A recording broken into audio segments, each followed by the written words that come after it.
بالکل الٹ۔ تو بھائی دوستو بزرگوں، اب اس کا ذرا سا موازنہ کر کے وہاں جانا ہے، لیکن جو ہم نے وہ دیکھا اصل وہ نہیں ہے، جو ہماری نگاہ نے دیکھا یہ اصل نہیں ہے، یہ خالی قبر ہے، یہ بات نہیں ہے، یہ بات نہیں ہے۔ دوستو بزرگوں، جو اس دنیا کے اندر جس کام کے لیے اللہ رب العزت نے بھیجا، جس کام کے لیے ہم آئے یہاں پر، اور جس بات کے لیے کہ ہم اپنی آخرت کو ایمان اور عمل سے بنائیں، جس ایمان کو حاصل کرنے کے لیے، جس ایمان کو بنانے کے لیے، جس یقین کو دل میں بٹھانے کے لیے ہم آئے ہیں، اگر اس میں دن رات نہیں لگیں گے تو پھر وہ قبر اس کے دوسری طرح کا منظر پیش کرے گی۔ اور اگر یہ ایسا کر لیں گے اور دنیا کو سمجھ لیں کہ یہ دھوکے کی جگہ ہے اور یہ دھوکے کا گھر ہے اور یہ تو محنت کی جگہ ہے، اس کے تو ہم ایمان اور اعمال کو سیدھا ٹھیک کر لیں گے اور اپنے اعمال ٹھیک کر لیں گے، احکامات پر چلیں گے، تو پھر کیا ہوگا؟ پھر اس کو عجیب چیز ہے، پھر وہ دوسرا رنگ ہے، پھر وہ قبر جنت کا باغ ہے۔ اللہ اکبر! کیا ہے؟ اس کو فرمائی جنت کا باغ ہے، اس کے مقابلے میں یہ دنیا کچھ بھی نہیں ہے۔ یہ دنیا کا بڑا سارا گھر، یہ دنیا کے ساز و سامان و اسباب، یہ دنیا کی کھانے پینے کی لائن کی چیزیں، اور یہ دنیا کے رہن سہن کی اور آداب، اللہ اکبر! فرشتوں کا ماحول، دنیا میں انسانوں کا، فرشتوں کا ماحول، ریحان اور زعفران کے بستر بچھے ہوئے، منتہائے نظر تک قبر کشادہ، جنت کے اندر طرف سے دروازے کھلے ہوئے، خوشبوئیں آ رہی، انوارات ہی انوارات، انوارات ہی انوارات، سورج کی روشنی کم، اس کے ساتھ چاند کی روشنی بھی کم، ستاروں کی بھی روشنیاں کم، یہ ہمارے جو ایجادات کے قمقمے ہیں یہ روشنی سب کم، جو ہے وہاں پر نور ہی نور ہوگا، منتہائے نظر تک خوشیاں ہی خوشیاں ہوں گی۔ ہمارا گھر، ہمارا جہان تنگ، اور قبر کے اندر جو اللہ پاک ہمیں قبر کی زندگی دیں گے وہ کہیں زیادہ کشادہ۔ ہمیں ان کے تذکرے کرنے چاہیے، قبر کے، قیامت کے، پلسرات کے تذکرے کرنے چاہیے، ہمیں ان سے موانست ہو جائے، ان سے آشنائی ہو جائے، آموختگی ہو جائے، اس سے وحشت دور ہو جائے، وحشت دور ہو جائے، آخرت سے محبت، آخرت اللہ قیامت کے عجیب مناظر ہیں وہاں پر۔ قیامت میں ایک منظر ایسا ہوگا، لوگ دیکھ رہے ہوں گے، عرش کے سائے کے نیچے لوگ بیٹھے ہوئے ہیں اور کھا بھی رہے ہیں اور پی بھی رہے ہیں، اور دوسری طرف کو لوگ پسینے بھی آئے ہوئے ہیں، دھوپ میں بھی کھڑے ہوئے ہیں، پیاس بھی لگے ہوئی ہے، بھوک بھی لگی ہوئی ہے، اور اس طرف کو دوسرا منظر کھا بھی رہے ہیں، پی بھی رہے ہیں، اور وہ عرش کے سائے کے نیچے بھی ہیں۔ تو ان کو پوچھا جائے گا کہ یہ لوگ کون ہیں؟ آخر انسان ہماری طرح ہیں، ہم بھی اس دنیا میں رہ کے آئے، تو یہ بھی لوگ وہاں کے نہیں، فرق ہے۔ انہوں نے وہاں کی جگہ کو عارضی سمجھا تھا اور یہاں کی تیاری کی تھی، اور تم لوگوں نے اس جگہ کو اصل سمجھ بیٹھے اور اس آخرت کو بھلا بیٹھے تھے۔ تو اب پھر بتائیں، پھر آخر یہ ہیں کون؟ یہ وہ لوگ ہیں جو جب تم کھاتے پیتے تھے، اور یہ لوگ نہیں کھاتے پیتے تھے، یہ روزے سے لوگ ہوتے تھے، یہ وہاں پہ یہ لوگ روزے سے ہوتے تھے اور تم لوگ کھاتے پیتے تھے۔ یہ وہاں کا فرق نظر آئے گا۔ پھر ایک اور منظر آئے گا کہ بعض لوگ ایسے ہوں گے جن کے لیے یہ کہا جائے گا، پکار ہوگی، پکار ہوگی، بلایا جائے گا، بلاوا ہوگا۔ کیا پکار ہوگی؟ کہاں ہیں وہ لوگ؟ کہاں ہیں وہ لوگ جو بھوکوں کو کھانا کھلاتے تھے، ننگوں کو کپڑا پہناتے تھے؟ آج آئیں اور موتیوں کے ممبروں پر، قیامت کا دن ہے، یہ جنت نہیں ہے، قیامت کا دن، کتنا وحشت اثر دن ہے، کتنا سخت دن ہے کہ اپنا اپنوں کو بھول جائیں گے، بھولیں گے بھی نہیں بلکہ منہ پھیر لیں گے، بھائی بھائی سے، باپ بیٹے سے، ماں بیٹی سے، ایک دوسرے سے یوں کہ مجھ سے کوئی مطالبہ کو مجھ سے کوئی نہ کر جائے، ایسا سخت ہے۔ تو وہاں پر ایسے لوگوں کے لیے اعلان ہوگا کہ موتیوں کے ممبروں پر بیٹھ کر اور کیا کریں، اپنے رب سے کلام کریں، باتیں کریں۔ یا اللہ، اتنا اونچا ہے ذات،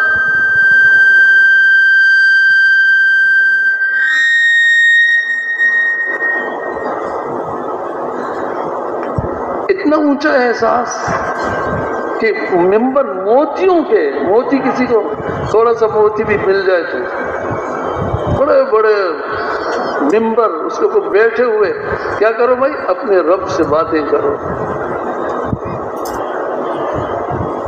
یہ کون لوگ ہیں؟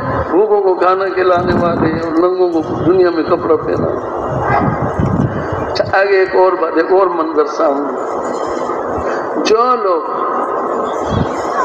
اندھیریوں میں مسجدوں کو آتے رہتے ہیں، مسجد کو آتے جاتے ہیں، جو لوگ اندھیریوں میں مسجدوں کو آتے جاتے ہیں، ان کو قیامت کے دن کے پورے پورے نور کی خوشخبری سنا دو۔ اور یہ لوگ جو ہوں گے، یہ لوگ جو ہوں گے یہ بے خوف ہوں گے، اور لوگ گھبراہٹ میں ہوں گے۔ یہ وہ لوگ مسجد کے آنے جانے کا اندھیرا اللہ اس کو نور سے بدل دیں گے۔ کہتے ہیں تین چیزیں ایسی ہیں اگر ثواب کا پتہ چل جائے لوگ آپس میں جھگڑے شروع کر دیں۔ ایک مسجدوں کو دوپہر کے وقت آنا، اور ایک پہلی وقت صف میں نماز پڑھنا، اور ایک اذان کہنا۔ اتنا بڑا اجر رکھتے اللہ کے ہاں مقام ہے اس کا۔ دنیا کی چیزوں کی ہمیں پتہ ہے، وہ ہمیں خبر ہے اور اس کا اندازہ ہے، اور اس کے پیچھے لگے ہوئے بھی ہیں، حاصل بھی کر رہے ہیں۔ اے اللہ، ان گوہروں کو، ان جوہروں کو، ان موتیوں کو، ان خزانوں کو یا اللہ تو ہمیں اس سے آشنا کر دے۔ کہتے ہیں جو رمضان کا مبارک ہے یہ روزہ رکھے، من صام رمضان ایمانا و احتسابا، مغفرت کر دیں گے اللہ پاک اس کے پہلے ما تقدم من ذنبہ وما تأخر، سارے گناہوں کو معاف کر دیتے ہیں رمضان کے روزے سے۔ اللہ اکبر، کیسی عجیب عجیب بات۔ افطار کے وقت اعلان ہوگا فرشتوں کو، تم اپنی اپنی عبادت چھوڑ دو، اور میرے بندے جو روزہ رکھنے والے افطار کا وقت قریب ہی دعائیں مانگ رہے ہیں، تم ان کی دعاؤں کے اوپر آمین کہو، اللہ خوش ہوتے ہیں۔ تو فرشتوں کو فخر کرتے ہیں، افطار کا وقت تھوڑا سا وقت باقی، اور دسترخوان لگا ہوا، اور ہر نوع کی چیزیں نعمتیں اس کے اوپر رکھی ہوئی، بھرا ہوا دسترخوان، اور بھائی میٹھے شربت اور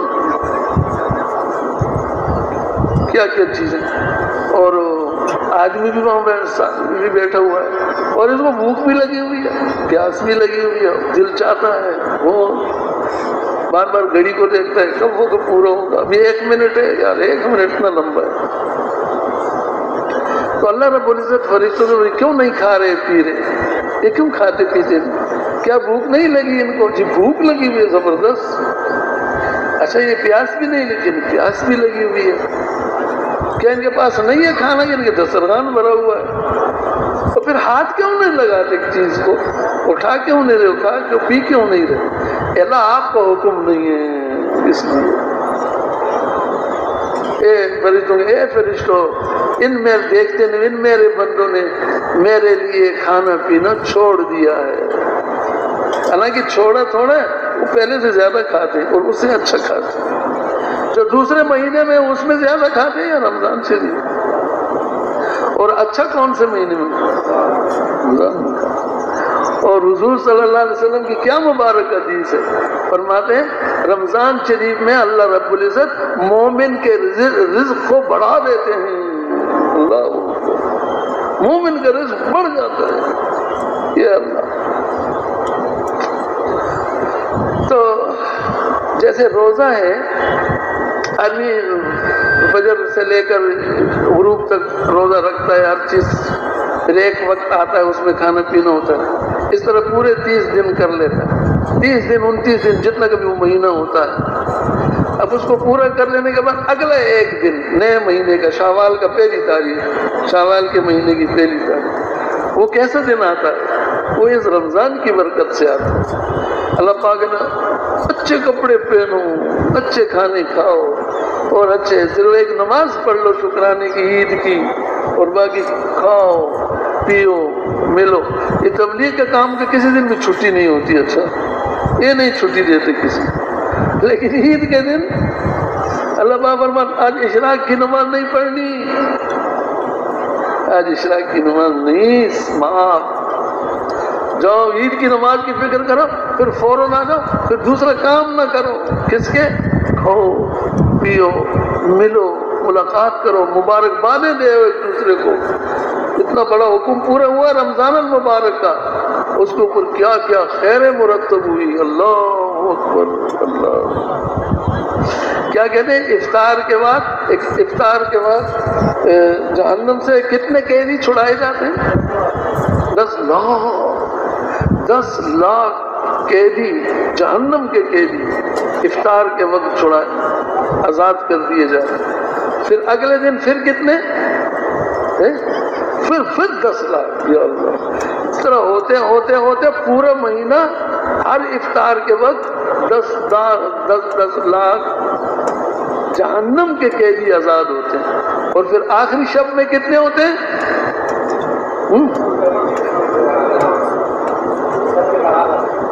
اللہ اکبر۔ یہ سارے بھائی آس پاس بیٹھے ہوئے کہتے ہیں کہ یہ جو پہلی تاریخ سے لے کر 30 تاریخ تک یہ جتنے آزاد ہوئے اس اگلے دن کے جس کو عید کا رات کہتے ہیں، اس کے اتنے اس سے ملا کر اتنے اور بھی جہنم سے چھڑا دیے جاتے ہیں۔ ایک اور عجیب بات سنیا اس جہنم کے بارے میں، کہتے ہیں کہ یہ رمضان کے مہینے میں سب سے عذاب ہٹا دیا جاتا ہے۔ رمضان المبارک کے دنوں اور راتوں میں سب جہنم والوں کے اوپر سے عذاب کو ہٹا دیا جاتا ہے۔ پورے رمضان مبارک عذاب نہیں ہوتا۔ جب رمضان مبارک پورا ہو جاتا ہے تو پھر مسلمان کے ایمان والے کے اوپر سے ہر وقت ہٹ جاتا ہے، کفار کے اوپر پھر عذاب شروع ہو جاتا ہے۔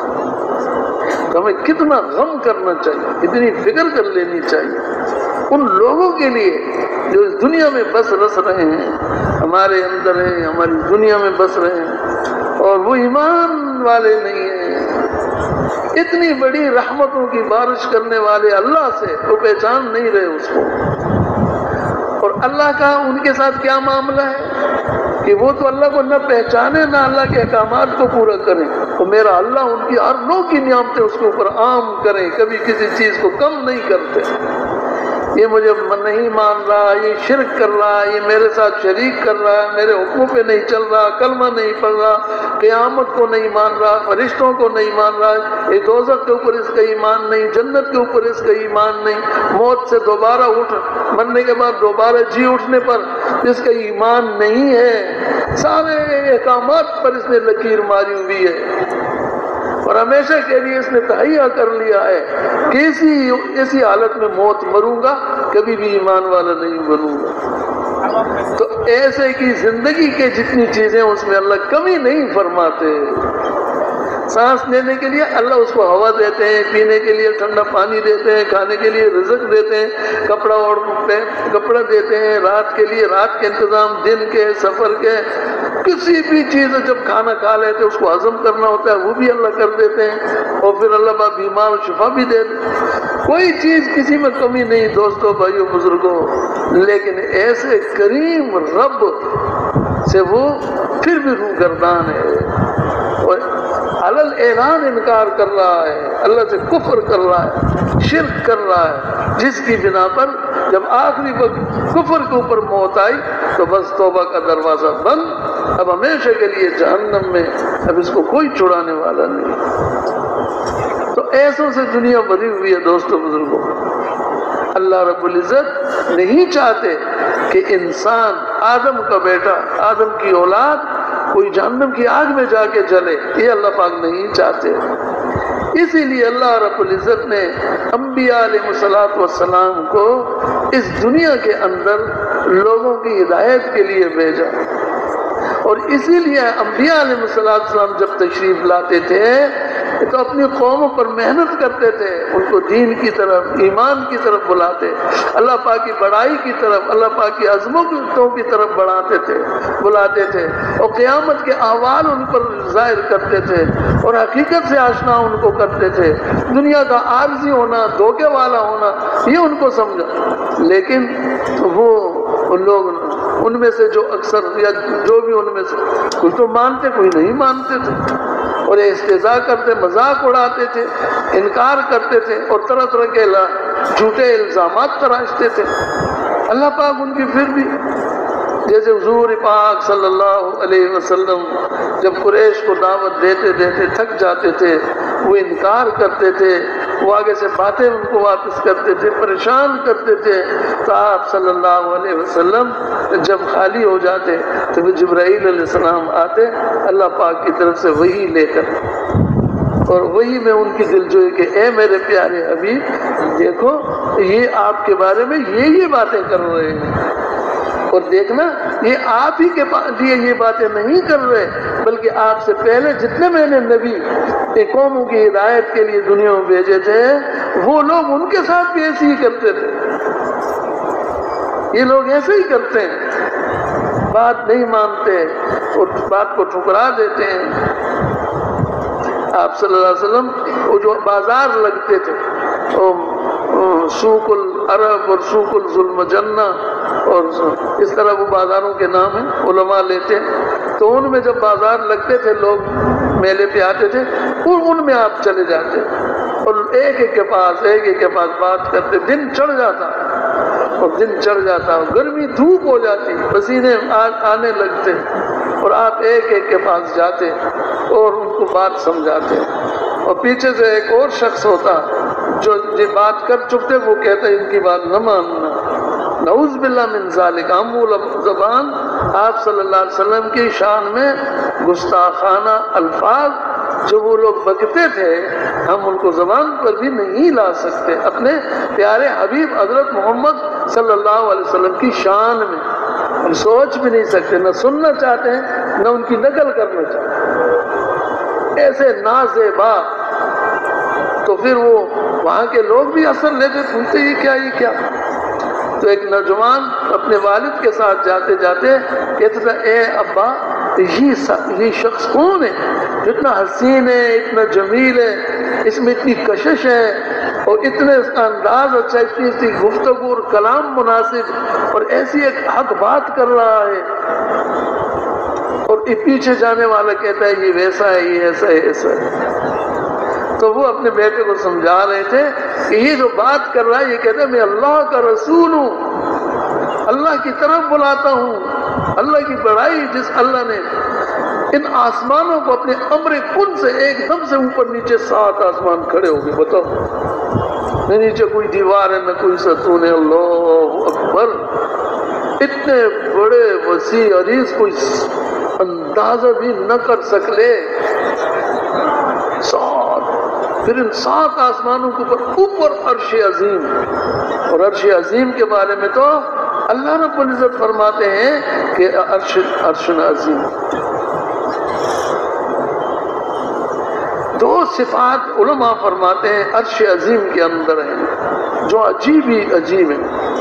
ایک تو یہ کہ یہ عرش بڑا بہت ہے، بڑا اس کی بڑائیاں ہیں، اس کے نیچے ستون ہیں، ایک ستون کہاں سے کہاں اٹھا ہوا، اور ایک ستون سے دوسرے ستون تک اتنے تیز رفتار ملائک جو سیکنڈوں کے اندر ہزاروں میل دور چلے جائیں، اپنے پروں سے اڑان کرتے ہیں، تو ایک پائے سے دوسرے پائے تک پہنچنے میں ہزاروں سال ان کو لگ جاتا، ہزاروں سال۔ اب بتاؤ عرش عظیم کتنا بڑا ہوگا، ایک بات۔ دوسری بات یہ کہ عرش عظیم کے متعلق یہ بات سنیے کہ وہ خوبصورت بہت زیادہ ہے، حسین بہت ہے۔ اللہ کا عرش ہے نا، تخت ہے، عرش کہتے ہیں تخت کو، میرے اللہ کا تخت ہے، وہ اتنا حسین، اتنا جمیل، اتنا خوبصورت کہ اس کی خوبصورتی کو کوئی سوچ بھی نہیں سکتا۔ جنتیں کیا حسین ہوں گی، جنت کے محلات کیا حسین ہوں گے، جنت کی دلربا چیزیں چونے چاندی کے محلات اور اس ایسے جیسے آتا ہے نا کہ رمضان المبارک کے اندر تراویح جو پڑھتے ہیں، اس تراویح کے ایک سجدے کے اندر یا اللہ بھائیو اس دن پتہ چلے گا اللہ کتنے بڑے اور اللہ کے انعامات کتنے عظیم ترین ہیں۔ پہلے تو آپ اس کو سوچو، یہ ہماری آپس کی بات ہے، علماء کے لائن کی بات نہیں کر رہا، وہ علماء کرام ہیں، ہم لوگ ان پڑھ لوگ ہیں۔ تو ان پڑھ لوگوں کی بات یہ ہے کہ علماء سے سنیے کہ جنت کے اندر جب آدمی بندہ ایک مرتبہ سبحان اللہ کہہ دیتا ہے تو جنت میں کیا ہوتا ہے بھائی؟ درخت لگ جاتا ہے، اور کتنا، اتنا چھوٹا سا، کتنا فرما رہے ہیں ہمارے ساتھی قریب بیٹھے ہوئے کہ جنت کے ایک سبحان اللہ پر جنت میں جو درخت لگ جاتا ہے، اتنا بڑا درخت کہ 100 برس تک عربی نسل کا، اس دنیا کے عربی نسل کا تیز رفتار گھوڑا دوڑتا چلا جائے، دوڑتا چلا جائے، دوڑتا چلا جائے، دوڑتا چلا جائے، دوڑتا دوڑتے دوڑتے دوڑتے دوڑتے اور وہ 100 برس گزر جائیں اور سایہ ختم نہیں ہوگا۔ یہ کس پر ملا؟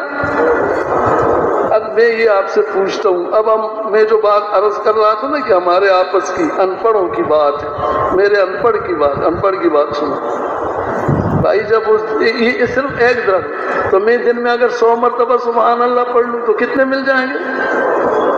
وہ چھوٹے ہوں گے یا اتنے ہی بڑے ہوں گے؟ اتنے ہی بڑے ہوں گے، کہتے اتنے ہی بڑے ہوں گے۔ چلو ان سب 100 کو بھی 99 کو چھوڑ دو، ان میں سے ایک کو لے لو، ان پڑھ۔ مجھے اب اس درخت کے اس والی شانی جہاں 100 سال گھوڑا درتا رہا، جو 99 سے جو 100 برس پورے ہوتے ہی جہاں وہ گھوڑا ٹھہر گیا اور مجھے اس ڈالی کا پھل چاہیے، کھا رہا ہوں اور میں یہاں ہوں، تو بولو کیا کروں گا؟ سوچ ہے نہیں آپ حضرات؟ تو کیا کریں گے؟ یہ ہم کہہ سکتے ہیں کہ یہ بیکار درخت ہے، اب اس سے کیا کریں گے؟ ادھر ادھر کی ڈالیوں کے کھا لیں گے تو ادھر والوں کو پہنچ ہی نہیں۔ اب کہاں سے 100 سال گھوڑے پہ سوار ہو بھائی اور اس پر چڑھو بھائی اور 100 سال تک دوڑتے چلے جاؤ، دوڑتے چلے جاؤ، دوڑتے چلے جاؤ اور پھر جا کر کے وہاں کی ڈالی کا پھل کھاؤ۔ بھائی ظاہر میں یہی بات لگ رہی ہے نا، لیکن نہیں، اللہ اتنے بڑے ہیں، اس دن بڑائی ظاہر ہوگی اللہ کیا؟ ادھر بیٹھے وہ ڈالی نظر اللہ نگاہ اتنی تیز دیں گے، یہ تو 100 سال گھوڑا دوڑا نا، 1000 برس کے اوپر دور اس کی نگاہ کام کرے گی۔ ہاں، اور جب اس پھل کو دیکھے گا تو وہ اشارہ کرے گا، یا اشارہ بھی نہیں، یا دل میں خیال لائے گا کب وہ ڈالی یہ آ گئی، یہ آ گئی، وہ ڈالی یہ آ گئی، یوں لٹک رہے، پھل لٹک رہے۔ تو یہ نخرے تو اس دن کریں گے ہم لوگ۔ نخرے کیا کرے گا؟ پھل یہاں ہے، ڈالی ادھر آ گئی، ڈالی ادھر آ جائے گی، پھل ادھر آ جائے گا، پھل ادھر چلے گا۔ پھر وہ منہ کے بالکل قریب، پھر منہ کھولے گا، وہ پھل اندر چلا جائے۔ آج بھی نہیں لایا، پیر بھی نہیں دوڑایا، گھوڑا بھی نہیں دوڑایا۔ میرا بھائی عالم ہے، وہ بیان کر رہا تھا تو اس نے جنت کی ایک چیز کو بیان کیا کہ جنت کے اندر ایسے محلات بھی ہوں گے جو معلق ہوں گے، معلق کا مطلب نہ زمین پر ہوں گے نہ آسمان پر ہوں گے۔ تو کسی نے پوچھا یا رسول اللہ صلی اللہ علیہ وسلم پھر ان میں جائیں گے کیسے ہم لوگ؟ جیسے میں نے یہ بات کی نا، ہم پڑھو کہ بھئی وہ اس ڈالی پہ کون پھل کھائے؟ تو میرے بھائی نے ایک آیت پڑھی قرآن شریف کہ افلا ينظرون الى الابل كيف خلقت، کیونکہ وہ عرب لوگ تھے، عربی بات سمجھتے تھے۔ بھائی اونٹ جو ہے اونچا ہے کہ نہیں؟ کہنا اونچا ہے، تو جب اونچا ہے تو تم اس پر کیسے چڑھ جاتے ہو؟ کہنے اس کو بٹھا دیتے، کہ اللہ پاک اس کو نیچے کر دے گا، تم کو اوپر وہاں پہنچا دے گا ایک دم سے، جیسے کبوتر اپنے ڈروے میں چڑھ پڑتا ہے۔ تو رمضان المبارک، اللہ کی بڑائی کے اوپر ایک بات، پھر اگلی بات، پھر وقت بھی ہو گیا۔ رمضان مبارک میں جو تراویح پڑھتے ہیں نا، تراویح یہ تو میں نے ایک سبحان اللہ کی بات کی، اس کو غور سے دیکھیے ذرا، غور سے یاد رکھیے، ایک سبحان اللہ۔ اب یہ تراویح کی بات، تراویح میں جو تراویح پڑھتے ہیں تو اس میں جو سجدے کرتے ہیں تو اس میں جو ایک سجدہ ہے، صرف کوئی ایک سجدہ، ہر رکعت میں کتنے سجود ہیں؟ سجدے 2 ہے نا، تو ایک سجدے پر 1500 نیکیاں ملتی ہیں۔ کتنے ہزار؟ اور ایک محل سرخ یاقوت کا جس کے 60,000 کمرے ہوں گے، اور ہر کمرے کے 60,000 دروازے ہوں گے، اور ہر دروازے کے سامنے ایک برج سونے کا ہوگا۔ اللہ بھائیو سوچو بات کہاں تک پہنچ رہی ہے، یہ اللہ دیں گے۔ بلکہ قرآن شریف میں ارشاد فرماتے ہیں کہ یہ بھی دیں گے اور مزید بھی دیں گے۔ یہ جو یہی نہیں دیں گے جو تم کر کے آ رہے ہو، نیکیاں ویکیاں کر کے آ رہے ہو، ان کو دینے کے بعد 10 گنا زیادہ دینے کے بعد پھر اللہ پاک اس کے مزید بھی چیزیں عطا کرتا ہے۔ تو بھائی دوستو اب 2 چیزیں آ گئی سامنے، ایک یہ کہ ماننے والوں کے لیے وہ، اور نہ ماننے والوں کے لیے آگ ہے، سانپ ہیں، بچھو ہیں، پیاس ہے۔ ایک جہنمی کی پیاس سارے سمندر مل کے پانی پی لے نہیں بجھا سکتی، بھوک ہے۔ ایک دوزخی کی بھوک ساری دنیا کو پر تقسیم سارے مر اس کے ہلاک ہو جائے۔ میرے بزرگوں بھائیوں اور بھی بہت ساری چیزیں۔ اب ایک آدمی کو یہ نہ ملے، یہ کتنا بڑا حادثہ ہو گیا۔ آدم علیہ نبی علیہ السلام جنت میں رہ رہے تھے، جنت کی نعمتیں سب کچھ کھا رہے، سب کچھ، فرمایا اس درخت کے پاس نہیں جانا۔ ہو گیا، لکھت تھی، ہو گئی بات، تو درخت کا پھل کھا لیا تو کیا ہوا؟ وہاں سے جنت سے کہاں پر آئے؟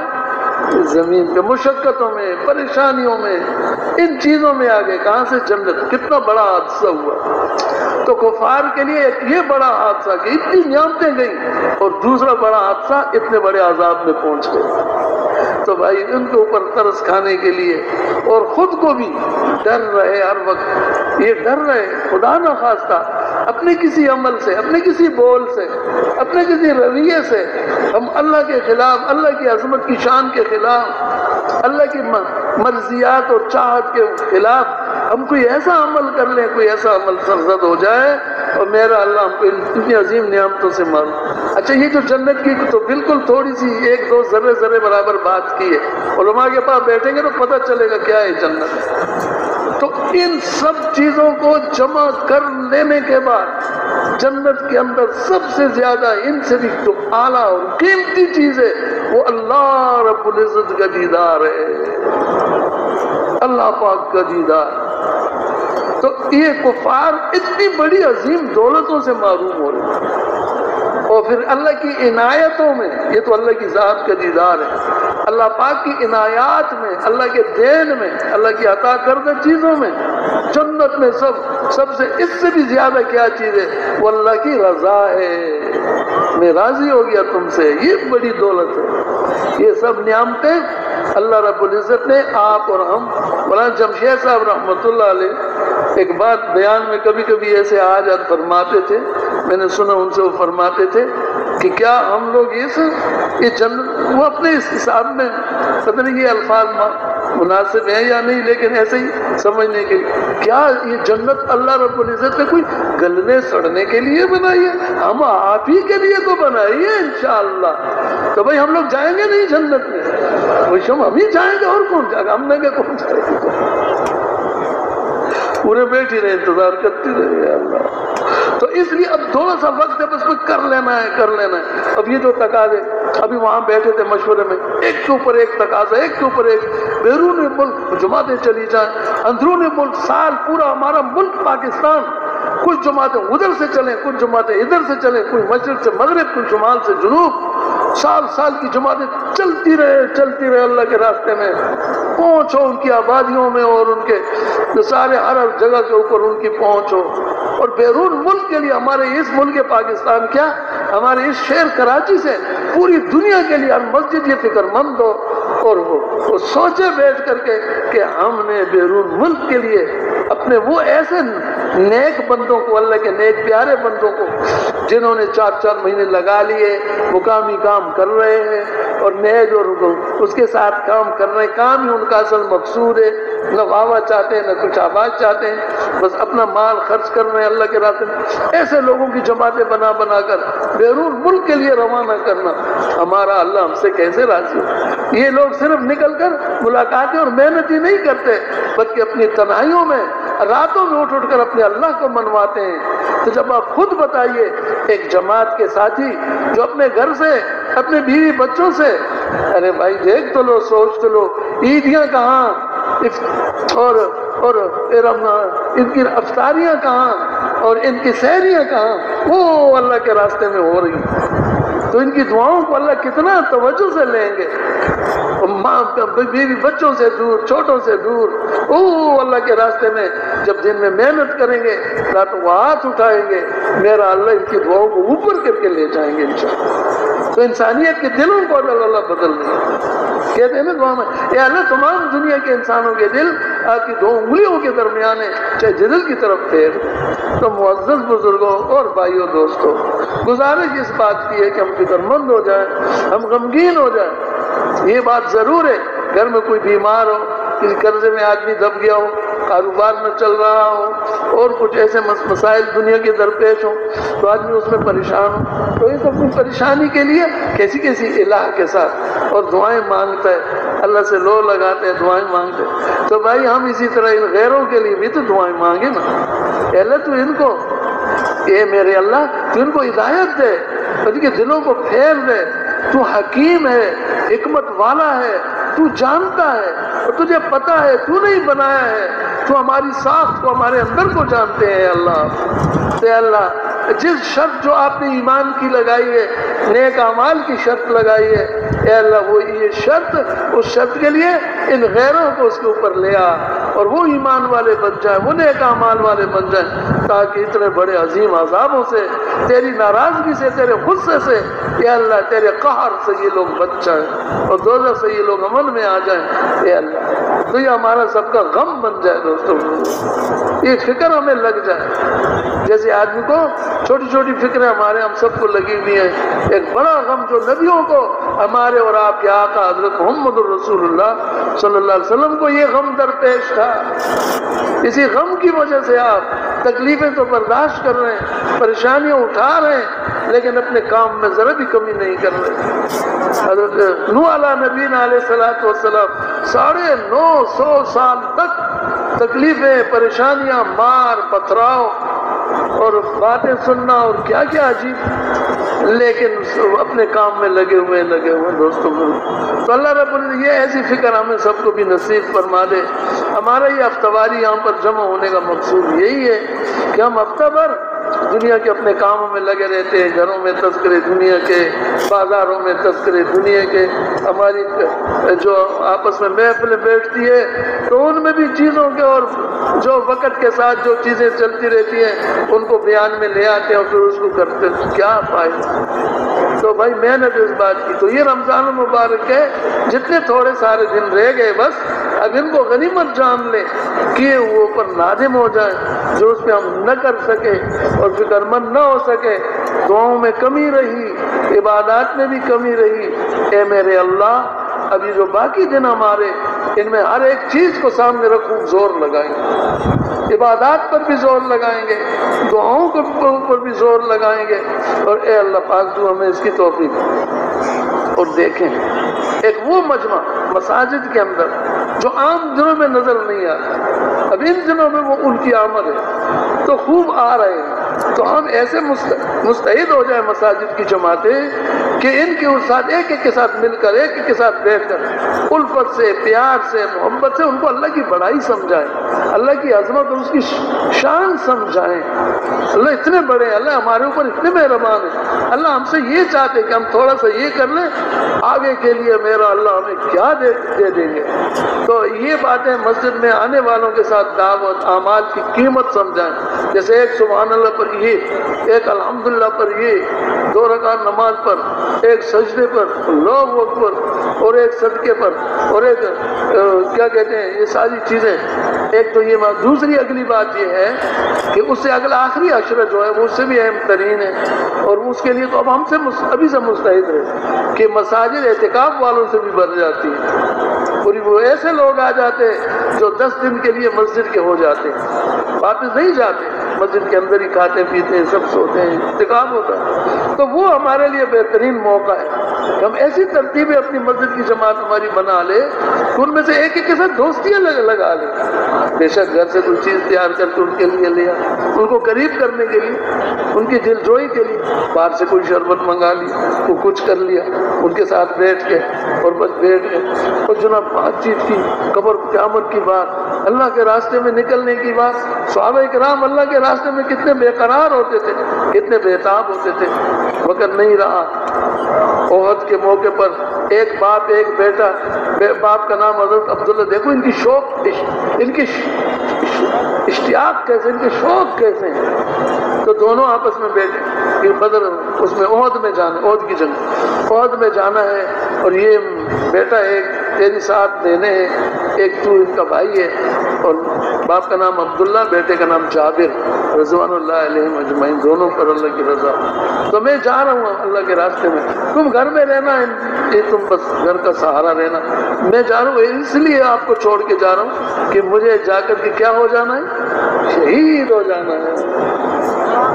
شہادت کی شوق میں جا رہا ہوں، تو مجھے لے کر جانا. تو بیٹا کیا کرے، ابا جان میں طاقتور ہوں، جوان ہوں، سب کچھ ہے، یہ کام آپ کر لیں اور یہ جانے والا کام میرا ہے، میں جاؤں گا انشاءاللہ. تو باپ کہتے ہیں میں جاؤں گا، بیٹا کہتے ہیں میں جاؤں گا. دیکھ لو، سوچ لو، ہم چلوں کے لیے، روزوں کے لیے ہمارا یہ حال ہے، اور وہ جہاد میں جانے اور پھر واپس نہ آنے کے لیے کام ہو رہا ہے.